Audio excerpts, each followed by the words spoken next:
Fala pessoal, tudo bem? Sejam muito bem-vindos aqui ao nosso canal. Nesse vídeo de hoje a gente vai tentar comentar um pouco sobre essa distopia celeste, sobre essa relação de amor e ódio aí que o torcedor do Cruzeiro está vivendo com o time. A gente vai tentar comentar um pouquinho sobre o jogo envolvendo Cruzeiro e Grêmio e eu vou tentar também comentar um pouco sobre o atual momento aí da equipe do Cruzeiro, quais que são as minhas impressões.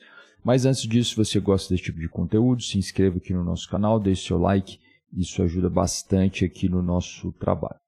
Pois bem, vamos conversar um pouco aí sobre o que está acontecendo aí com o Cruzeiro. Ontem a gente teve um jogo pelo Campeonato Brasileiro e envolvendo ali duas equipes que estão ali lutando, né, em situações um pouco diferentes, todas duas precisando vencer. E esse jogo envolvendo Cruzeiro e Grêmio, né, lá no Mineirão, o Grêmio saiu na frente e depois, num belo gol lá do Matheus Pereira, o Cruzeiro chegou ao empate, né, e não foi o resultado esperado. Acho que tanto o Grêmio quanto o Cruzeiro esperavam um resultado diferente. Depois do jogo teve muita polêmica lá do Renato Gaúcho, dando entrevista por causa da má fase que vive o Grêmio, né? E o Cruzeiro também não vive uma grande fase, né? Assim, isso aí muito entre aspas, eu quero discorrer sobre isso durante esse vídeo.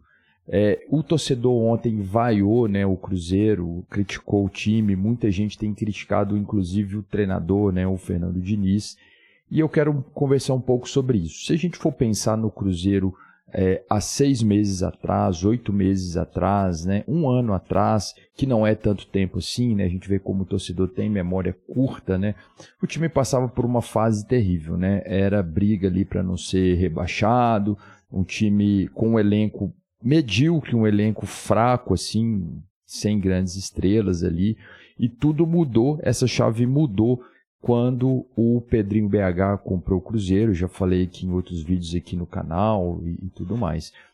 E daí, assim, o torcedor do Cruzeiro já passou na década passada acostumado a ganhar grandes títulos, né, ganhou campeonatos brasileiros, ganhou Copa do Brasil, então, assim, o time está acostumado a chegar em decisões nacionais. Títulos internacionais tem muito tempo que não ganha. Desde 97 não chegava numa final de competição internacional, né? E aí as coisas mudaram assim de repente, né? Principalmente com a chegada dos reforços. E eu acho que o torcedor, de certa forma, se iludiu bastante. A gente tem um time aí, a gente pensar no time do Cruzeiro, que no início da temporada era um time que a expectativa fosse que lutasse ali para não cair. E aí o técnico Seabra fez um trabalho muito interessante, há de convir. O torcedor às vezes critica ele, mas assim, fez um bom trabalho. E o time mudou de patamar, mudou de padrão, começou a brigar na parte de cima. E quando chegaram os reforços, né, todo mundo passou a colocar ali como se que o time fosse ali disputar o título do Campeonato Brasileiro, né? Se eu não me engano, foram aproximadamente 200 milhões de reais em investimento do Cruzeiro na janela do meio do ano. Então, assim, o time já vinha jogando bem, com a chegada dos reforços, a expectativa fosse que a coisa iria mudar da água para o vinho. Só que existe um processo, as coisas não vão acontecer assim de uma hora para outra como o torcedor espera, né? O time vai começar a jogar bem, o time vai começar a responder da noite para o dia. E além do mais, existe toda uma construção de um elenco, né? Você vai contratar ali alguns jogadores, tem jogador que vai se adaptar ao estilo de jogo da equipe, do treinador, vai se adaptar ao ambiente. A gente sabe que existe isso, né? Perfis de jogadores, né? A gente pegar, por exemplo, jogadores lá que fazem sucesso no Flamengo. Eles têm um perfil que é diferente de jogadores que vão fazer sucesso lá no América, por exemplo. Isso falando aqui no futebol brasileiro. A gente levar para fora também do Brasil, isso fica muito evidente. A gente pegar lá o Neymar, quando ele passou lá pelo Barcelona, ele foi muito criticado, né, pelo corte de cabelo, pela cor da chuteira, e isso meio que não deixava ele feliz, né? O cara não queria jogar naquele regimento, né? Ele saiu para a França e o desfecho da história a gente conhece, né?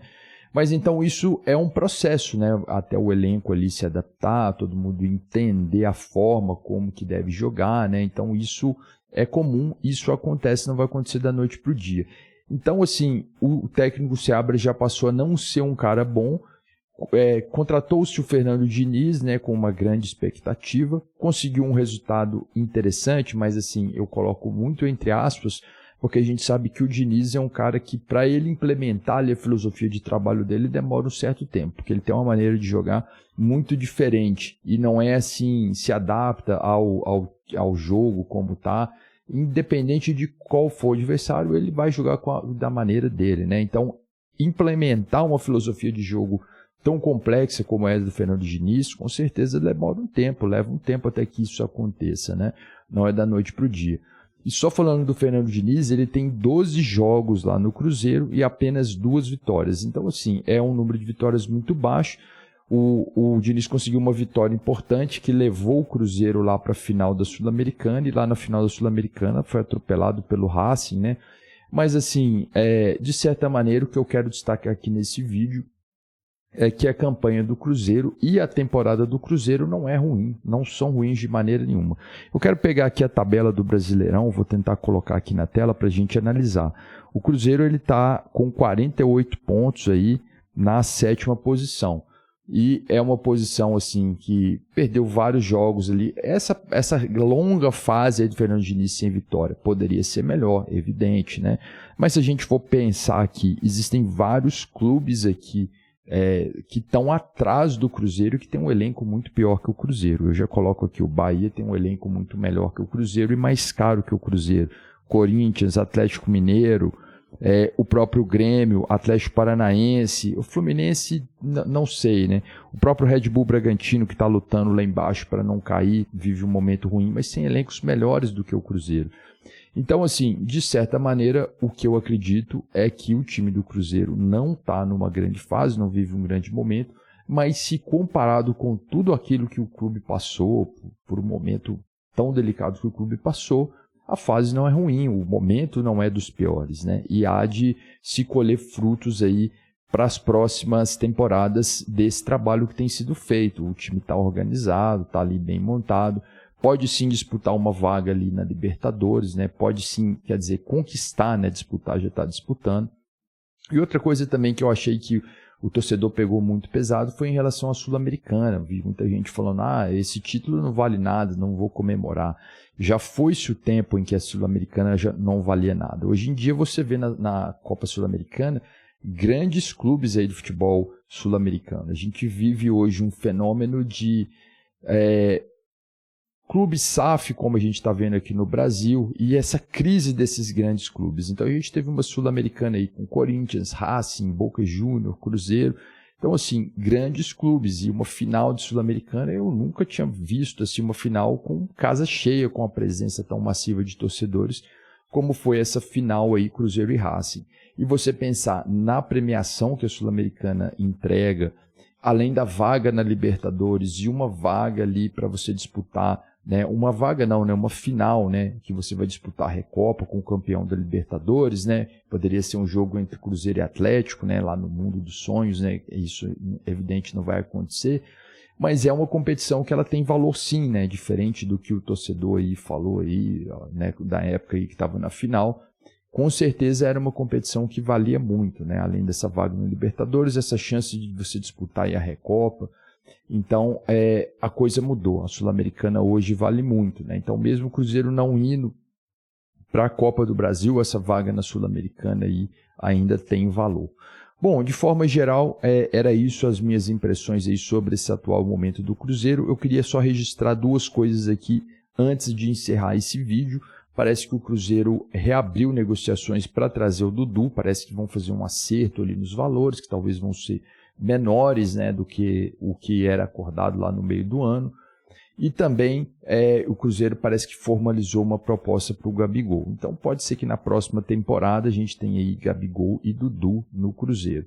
A forma como que o Pedrinho, como que o Alexandre Matos estão montando esse time é papo para outro vídeo, né? É algo que existe sim uma discussão sobre isso. Eu particularmente não sou fã desse modelo, né, de trazer grandes estrelas, de trazer esse investimento tão alto ao invés de formar jogadores ali na base, né, de você trazer... Antigamente era comum a gente chamar isso, né, de mercenários, né? Hoje em dia o futebol meio que é feito só de mercenários mesmo, né?